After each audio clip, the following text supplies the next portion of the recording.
ggLocators and Level Up Experience Livestream with Cris Reed.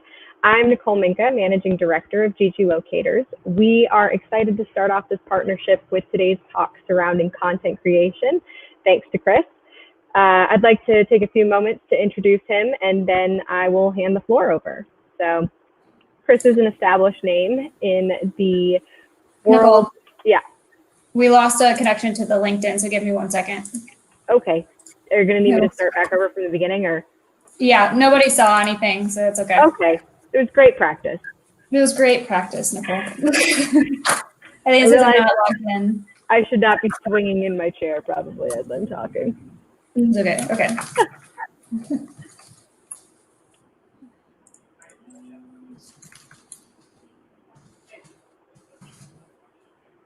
I see a live ticker in your, it's like a minute. Mm-hmm. Cris, can you give me that code when you have it? 342171.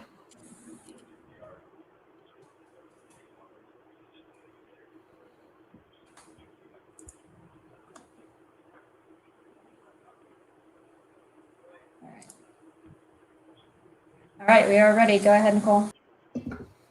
Okay. Good afternoon, everyone, and welcome to today's ggLocators and Level Up Experience live stream with Cris Reed. I'm Nicole Minka, the Managing Director of ggLocators, and we're excited to start off our partnership with today's talk surrounding content creation, thanks to Cris. I'd like to take a few moments to introduce him, and then I will hand the floor over. So Cris is an established name in the world of startups, tech, and gaming, with an extensive background in investment advisory and content creation. He founded Level Up in November 2019 to dedicate a space to share stories across esports, gaming, emerging tech, content, startups, and more.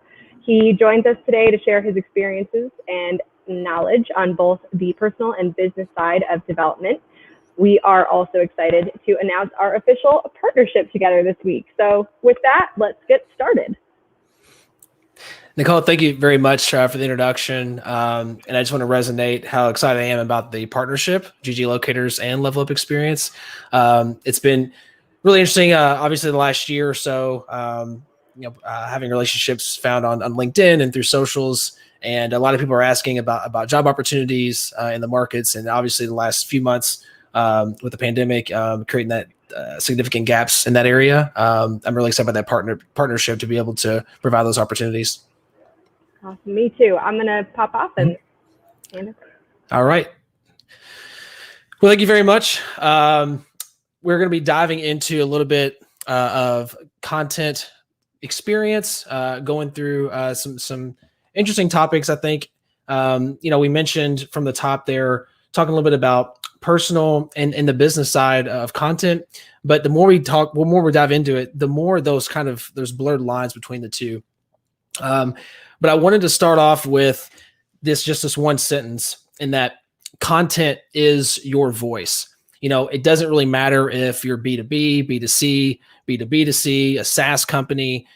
Your content is who you are, and it's amplifying who you are to people that see your content. So making sure that you understand how the importance of content, and that, content and marketing isn't something that's, 6 or 7 rings down the list. It's something that's very important for any business. It doesn't matter what you're in, or what vertical, and especially in the environment that we're living in right now. I think it's very important that we all understand that, and that the ability to get your message out to people is what's important with content.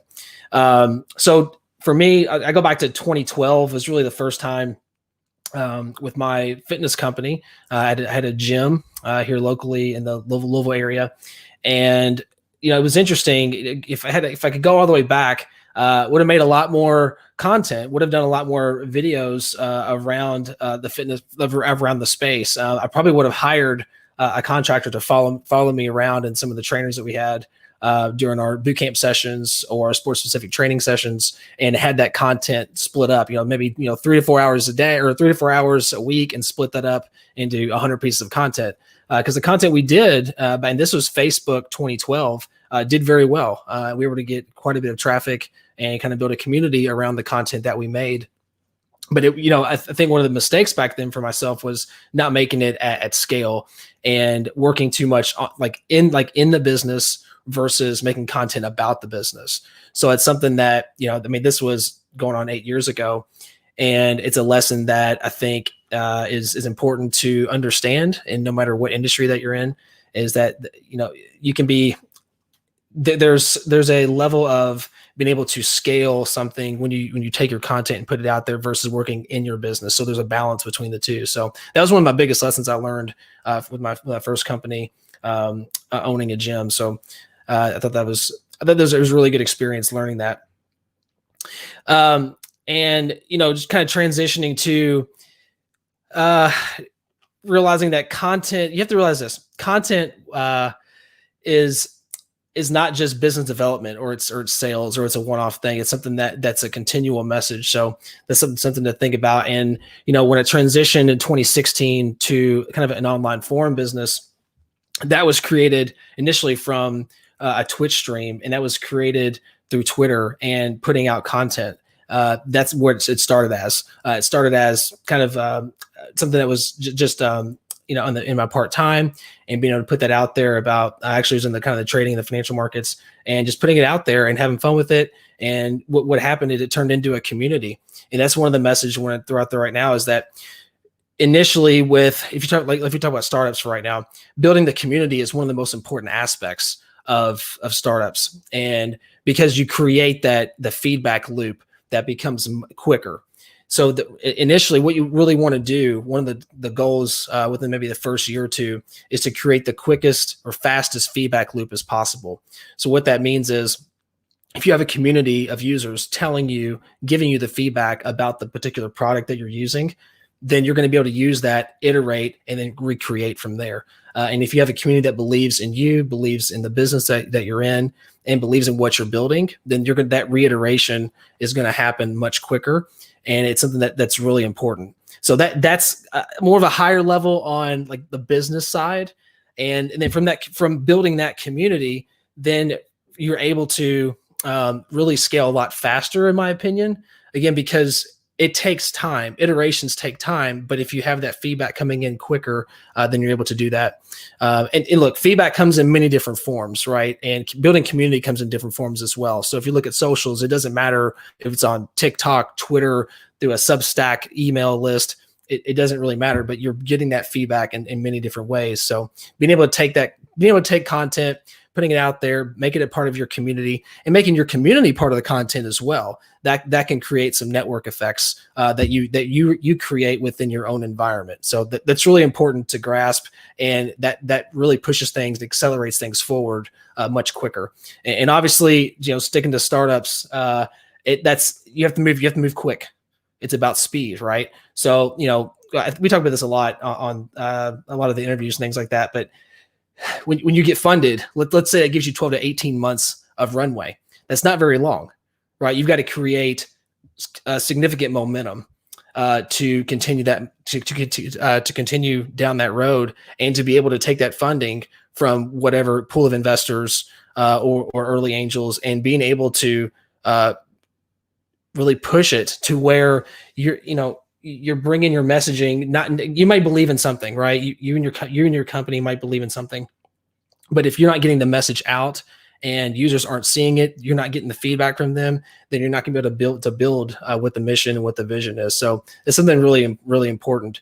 And then the other thing to kind of tie into this, I want to make sure we did this as well, was that bringing value up front is very important. So whether you want to call it, a freemium model on the business side, and building that community out, that you can call it that, but providing value to your users, to your listeners, to your audience, and having that on the forefront and having that be your filter is something that's very important, versus, I kind of call it like company shield, right? So a lot of times you'll see companies making just like company announcements all the time, and not really necessarily looking at the forefront of what the user needs, like what kind of value that your company can bring to them within your particular vertical, without them having to initially maybe even pay for it, right?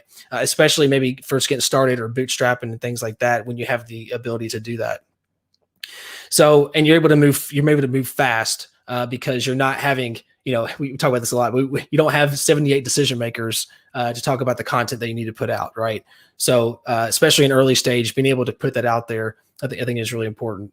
So then moving on from that, I also wanted to shift a little bit and talk about companies over planning and over planning content strategies can really hinder companies, especially early stage companies, because again, we're going back to the model of you have to move fast, you have to have speed.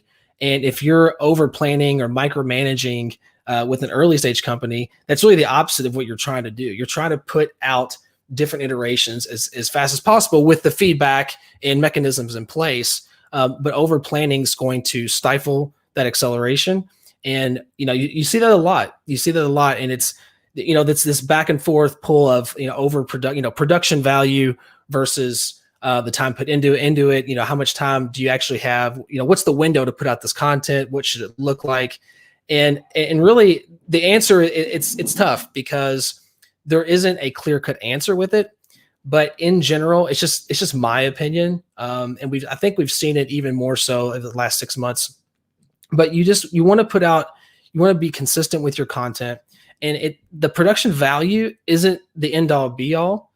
It is a component of it, and high production value isn't necessarily a bad thing, but it's something that consistency would be better than, if you, let's say you did medium production value, 10 pieces of content across 2 weeks versus one piece over 1 month. It depends on the demographics. There's some depending factors there, but you have to understand that one piece is not necessarily more valuable than those 10. I mean, it depends on what the message is versus just looking at the production value of each piece. So I think over planning, over analyzing what content the business is putting out can really stifle growth because of the fear of, oh, well, this doesn't look as good. Like this doesn't fit a certain mold. I think that can hold a company back. And it's something that you see in the companies that really understand getting content out there, getting the iteration out there so that their community, they can learn more from their community. That's the companies that are accelerating at a high speed.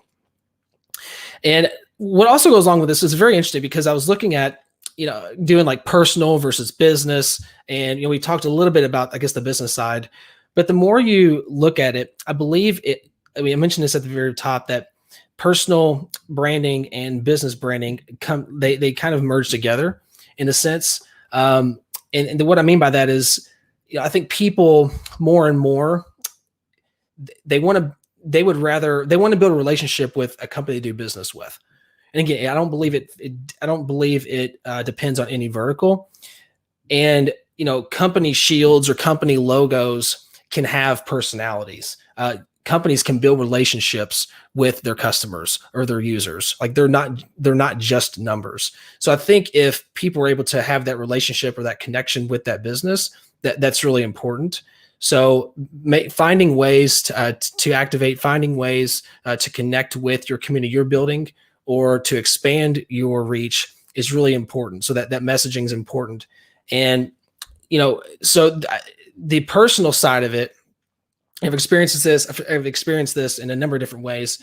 What's really important, I believe, is looking at yourself and your personal brand. There's so many layers to this. I'm not really going to talk about the micro strategy side of things and like the number of time you post and all those lists of things that, that you should do. Right. But on the personal branding side, you really have to figure out, what you're passionate about. Right. I know like the reset button has been hit for a lot of people the last 6 months. And, I think you really have to really sit down and think like what brings you joy when it comes to your work, when it comes to then the content that you make. Because on the personal side, you need to do what you believe in. You need to make what makes you happy. Right. Because then if you're passionate about something, maybe somebody doesn't agree with, especially maybe you're opinionated on a certain topic or whatnot. Some people may not like it. Some people may not like your delivery. and that's okay. And no one should be mad at someone because they're upset at them. That's just one person's opinion. And if you make a piece of content and someone puts a negative comment in the comments, that's their opinion, but it shouldn't affect who you are in the content you make because some random account said you're a terrible content creator, or that they don't agree with you, or that you're full of it, or something, right? So you shouldn't allow those comments to really make who you are and the content that you're making. So I think that's also very important to understand that you're making the content from yourself and not making it. You're not crafting it based on what you think others want to see. And what will happen then is you will connect with people. Like being yourself, you'll connect with others, right? If there's 2 billion people online, right, and 1.8 1.9, almost all of those people like, man, I really don't connect with that person. I really don't like them very much. But then you have, a small number compared to the 2 billion that connect with you. What if you had 10,000 that really connected with what you were saying and what you were doing and like the message you're trying to bring? And it doesn't matter if it's a startup or if it's just a message from your life that you're trying to impact other people. Then you're going to make those connections, and that's 10,000 solid connections. And for example, let me give you an example. So for example, I could say I'm a New Orleans Saints fan.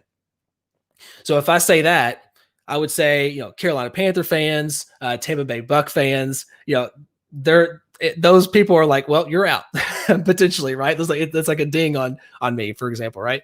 But when you say you're a New Orleans Saints fan, New Orleans Saints fans, there's like a check mark next to you, right? So that's just a very quick example, but you can align yourself. You will find your community through the content that you make. So you put your message, your voice, what your mission is, what you're doing in the form of different pieces of content, whether it's video, copy, it doesn't really matter. And then people will see it, people will align with it. And then that's how you build up your community. And that's really, again, it doesn't really matter what industry it is. It doesn't really matter if you've been making content for 5 years or if you've never made a piece of content before next week or anything like that. It really just comes down to being who you are and then connecting with people that see your content and then providing value first and then work from there. Providing value first always. I just have to say as well that one thing you have to be able to do is when you get momentum on the personal branding side is, again, going back to people's feedback and comments and things like that, you have to be able to not only, I wouldn't say necessarily not listen or not take comments to heart, things like that, but be able to continue going and not necessarily make content for positive feedback. That's all right. And that shouldn't be the motivator for making the content, is just to get that positive reinforcement. And it's really important because then your identity can be wrapped up in those types of engagements. So that's really important. And in the end, when you put all of this together, humans want to work with other humans. So if someone sees a company logo or a brand that's really a company logo and they act like a company logo and a brand, there's not going to be that connection. And that goes along the same lines with someone posting content themselves in their content strategy. If they're not providing value up front and it's a lot of asking and taking and asking and taking, in other words, spam, what some people would call it, then there's not going to be that connection level than you would have if you're thinking about what is the person getting out of this on the other side of it. If someone's watching a video, if someone is reading a blog post, if someone is subscribed to a Substack and reading one of the posts, what are they getting out of that? How am I helping that other person? And then from there you build relationships. And in the end, it doesn't matter the business side or the personal side. Again, they're a little bit blurred because they really do go together, in my opinion. And it really is about relationships. Relationships lead to introductions, which lead to opportunities. One of the things I talk about a lot on Level Up Experience is, doing the show. It's about relationships. I mean, you do a show with someone, do a recording, and then they have someone to introduce you to do another show or do some collaboration. It's really important to be able to do that and be able to put yourself out there. And again, some people may not like your show. Some people may not like your podcast. Some people may very much dislike stuff you put out. But you have to continue to be yourself and identify with that and say, this is who I am. This is what I'm interested in. And if somebody doesn't like it, it doesn't mean I'm going to stop. And that's something to really, really take to heart. Cause again, when you put yourself out there, and especially when you put yourself out there consistently, it's not going to be, positive feedback all the time. And I do think on the personal branding side, there might be people hiding behind company logos and company shields because they're afraid to put themselves out there. Here's the other thing I do want to mention with that. And I made a mistake years ago, making content behind a shield, making content behind a company, because what happens when that company lets you go? What happens when there's organizational changes and you're no longer with them? What happens when that startup goes under?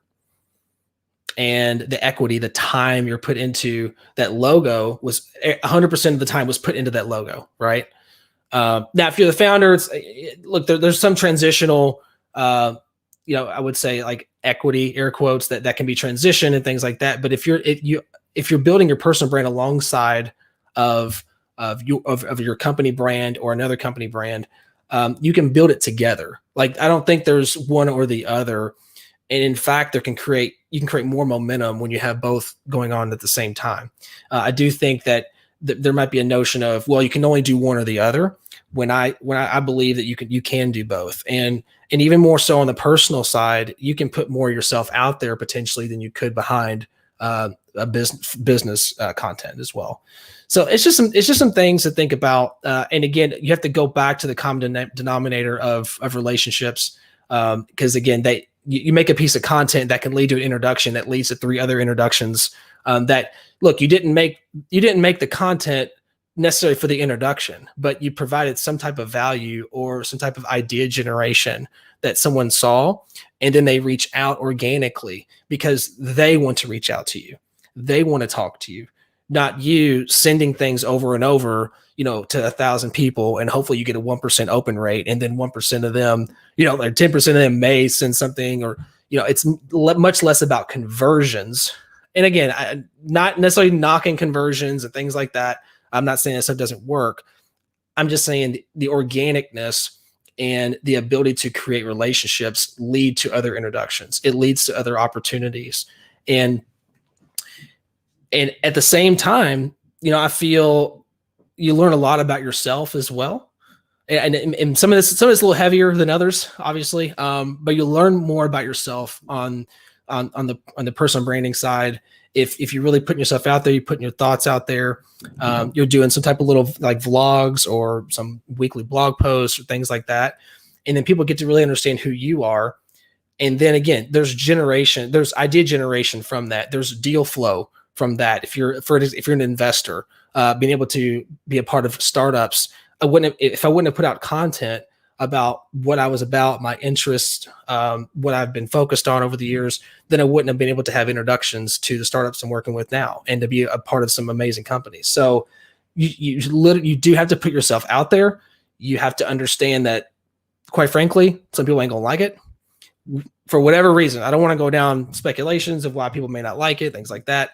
But you have to stay true to who you are, understand that it's about relationships and it's about the longer term process versus transactional. I want to make a video and I'm going to get 3 introductions out of this. It doesn't work like that. It just doesn't work like that.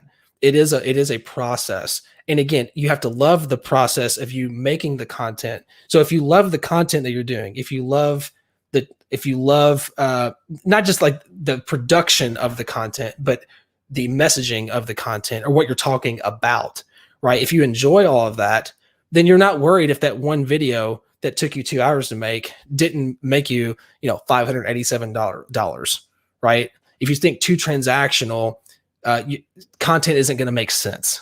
It's not going to make sense to make because you can't see a tangible number attached to it. I think that's where a lot of people fall short with it. It's much less transactional and much more relational. So it's something that once that's understood, either from a personal understanding or a company understanding, that's when you can really start making a lot of headway. And it doesn't, in my opinion, it doesn't matter if it's an early stage company or if it's a later stage company. It's a culture, and you establish that if you start, it starts with one, and that culture, especially in a smaller team, that you can spread that culture throughout your entire team. And then as your team grows, you have an identity. So especially with early stage, it's really important to do that because obviously you have the company branding, but it does align with the personal branding at the same time because humans run the business. Right. So you are, whether you want to or not, you are associated at the same time. So it is very, as I said at the top, it's hard to delineate company marketing and company marketing and then personal brand marketing, especially again early stage. Now later stage that's different. That's a kind of a different conversation, but I know a significant percentage of the audience that'd be a little more value there. So again, just to wrap it up, personal branding side, be yourself, be able to understand, really think about what are the people getting out of this content that you're making? If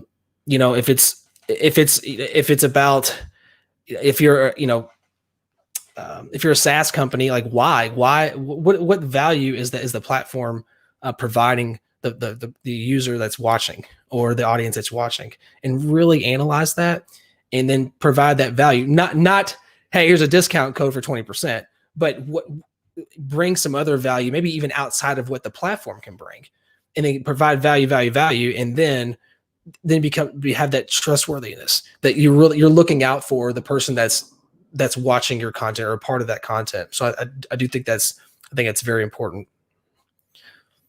So what we're going to do, we are going to transition into a Q&A. Looks like we got some questions coming in.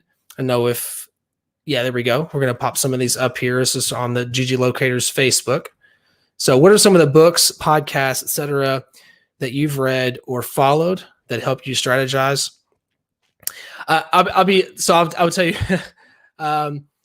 the initial answer to this is a lot of mistakes made over the last decade. Going back to the fitness company, like understanding that if I had put more time into making content around what the business was about, and with some of our members or some of the some of the members of the gym and things like that, we could have gotten more momentum.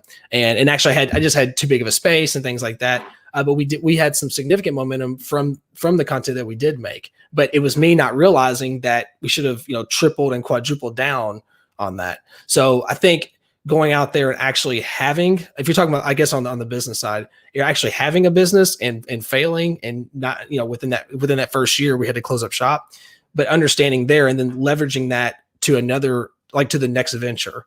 You hear about this a lot. If you listen to This Week in Startups, or some other podcasts, This Week in Startups is really good. I really like that.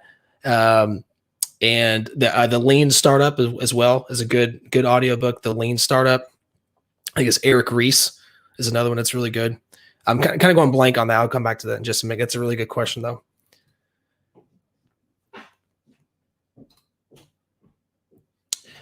Here's another one. When starting out with personal branding, how do you figure out what content added the most value?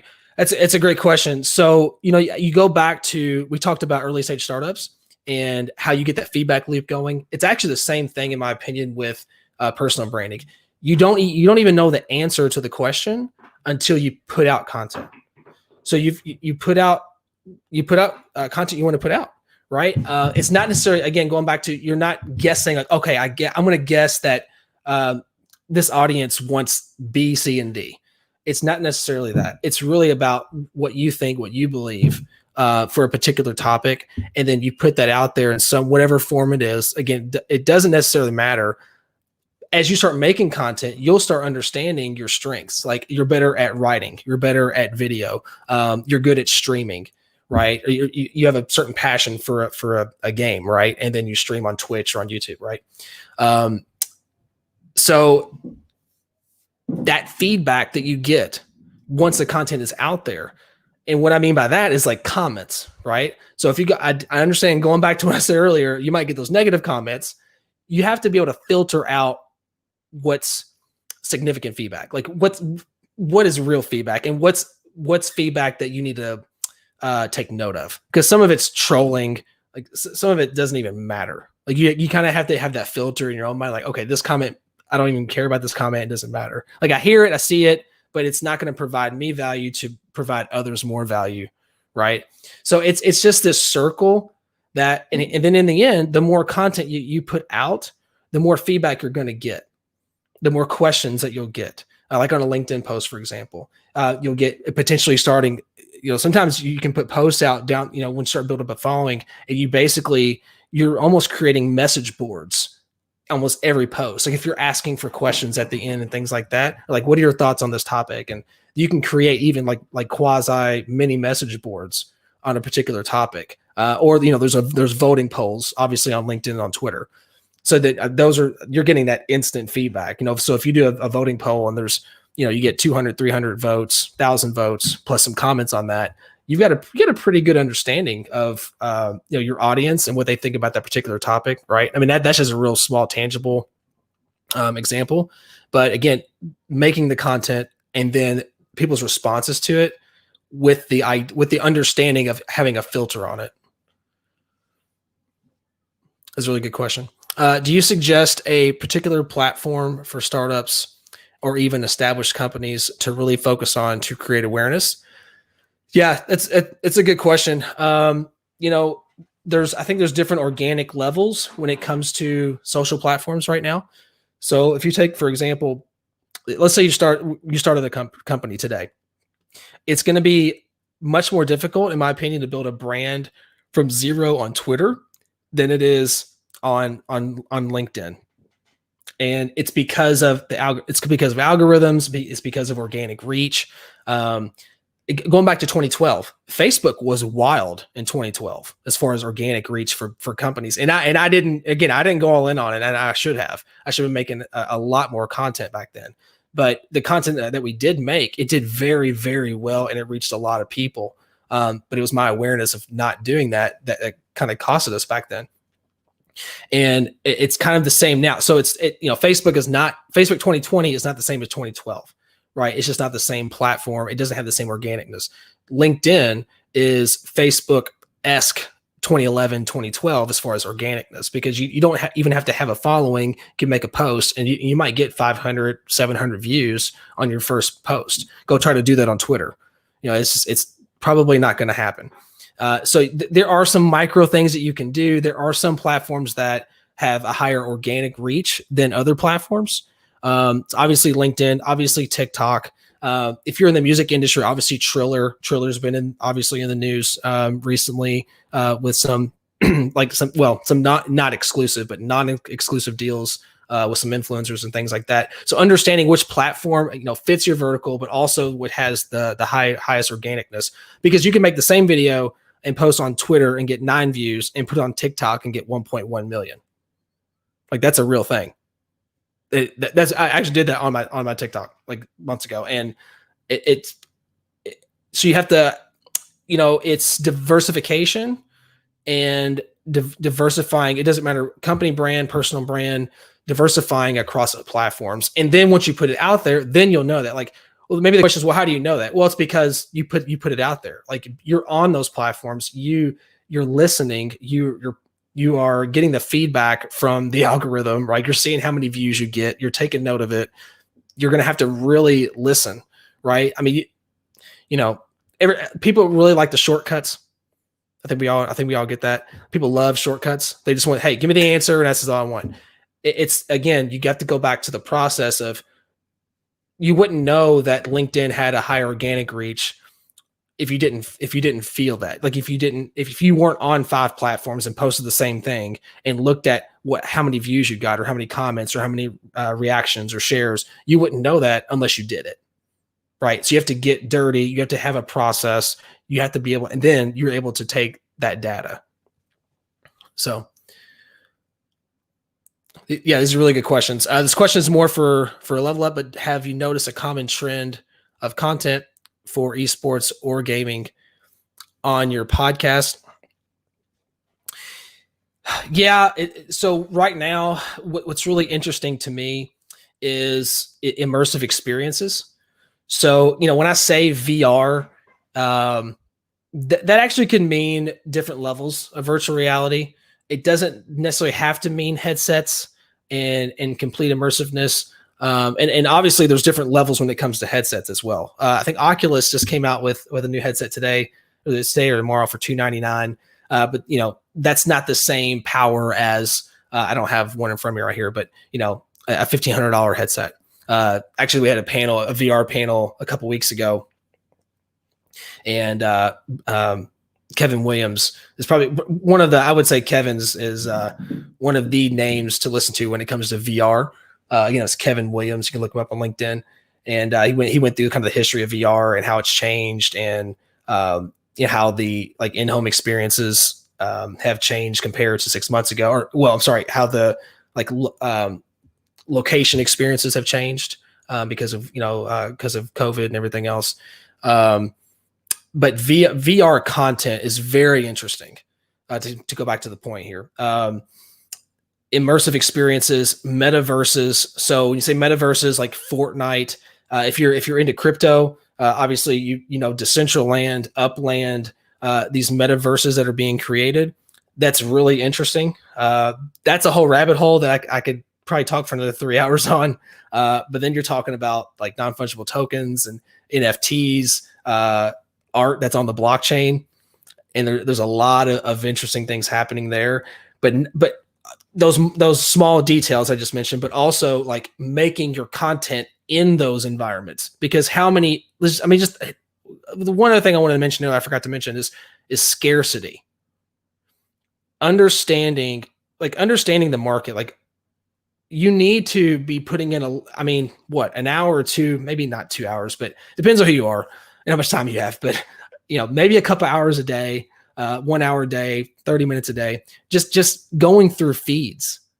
And it may feel like you're death scrolling, but you are actually researching. If you're really paying attention, there's a lot of information. Just because you're scrolling through social doesn't mean you're not learning something, right? I don't know. I think it's interesting because I think there's a negative connotation with it, but you can really learn a lot from the feedback, because really, your feeds are feedback, right? Feeds are feedback. So you're able to kind of get a glimpse of whatever, especially it depends on your following. But if you're following, 90% of your following is a certain industry, you're able to really get a pulse on that industry about what people are saying and things like that. And I just see like metaverses, they're really interesting, but you don't see a lot of it out there. You don't see a ton of content creators that are doing podcasts in immersive environments, for example, right? You don't see it. I mean, you do see it, but not very much. So what if you're, obviously podcasts have exploded, like traditional podcasts. Well, what if you had one that was an immersive environment? That you could have 20 seats and people sit down and have exclusives and not only listen to the podcast, but ask a question like a Q&A like this. And I could hear your voice when you have a question. Like how many people would sign up for that? Right.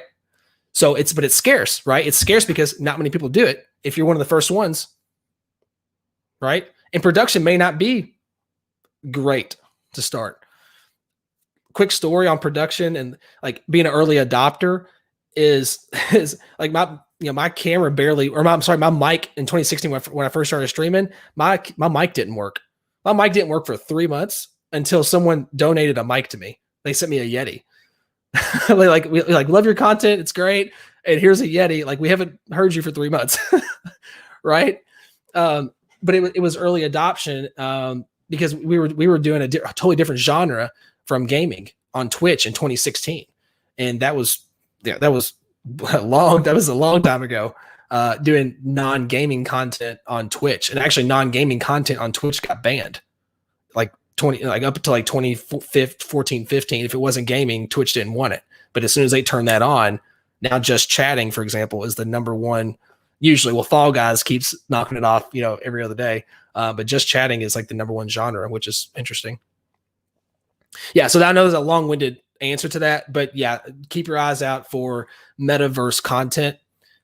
Travis Scott concert, Marshmallow concert. I think companies, don't want to name particular companies, but companies that are doing concerts in VR and things like that. It's just rich content. It's new. It's fun. It's immersive. It's obvious. It's obviously here, so it's something to watch. Hey, great content. Actually, the last part about the live stream virtual concerts, I love that stuff. I love staffing. We staff for a company that does that sort of thing, Yep. And it's just so cool to learn about all of the new and innovative ways that you're doing it. While I'm back on, I actually do have one quick question for you too, because you mentioned TikTok, and I'm intrigued. Are you seeing a lot more business applications being thrown into TikTok, and how are people analyzing like who their followers are and what kind of traction that's getting in comparison to other more traditional avenues? Gotcha. Some more bit more analytics on it. Yeah, and just I'm curious to know if you're seeing more business applications being used. It was like, I don't know, over the last year. Yeah, probably not as much as you would think. I'll make an example of this, a little bit off track on it, but a lot of the esports teams weren't on TikTok in like October, November, December 2019. And pretty good friend of mine, Connor Alney, he's the CEO of esports on TikTok. That's a self-proclaimed name, but he definitely is. He was really one of the first creators on there to really focus on esports, and he was a coach at Ottawa at the time. And he came on the show, I think, in November, and we said, where are the teams at? Like, they're coming, like they're going to be here. Like, it's such a great place to make content, and esports and gaming obviously has exploded since then, specifically on TikTok. But yeah, obviously the companies started coming in. Like Apple came in like February, March, and kind of the big names started coming in. I think Nike was Q1 as well, and it's just accelerated throughout the year. Mm-hmm. Awesome. Well, I really appreciate you taking the time to chat with us and answer questions. I think it's been awesome, and I'm so excited for us to have this partnership together. Yeah, one last thing, I'm really excited about it because, it provides opportunities, especially right now. I think right now, obviously, you guys live it every day. You just need that platform to be able to connect people, to connect employers to potential employees. And, for me, it's just, I'd love to have that association with level up experience and opportunities. So I think that's ggLocators, and I think it's a good fit. Yeah, me too. All right. So if there are no other questions, we will wrap things up. And yeah, really appreciate it. Yeah, we'll make this a podcast. One last thing, we'll make this a podcast. I'm really, really excited about doing that. So we'll edit this up. Appreciate the questions, and I will see everybody on the next one. Awesome. Thank you so much. Bye. See you, Nicole.